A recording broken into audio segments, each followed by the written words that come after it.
This is how to thread a Riccar 571 sewing machine. Run the thread over to this hook and put it over the top.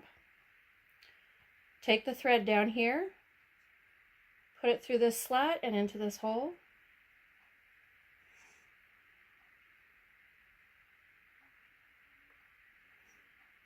So that it's coming outward. Wrap the thread around the bottom of this tensioning knob and then take the tail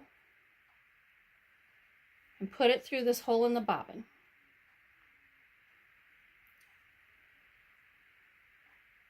Grasp a hold of it and wrap it around about 6 times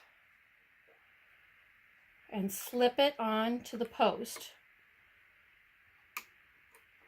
This arrow shows you what direction the thread should be wrapping on. Now slowly start to wind it.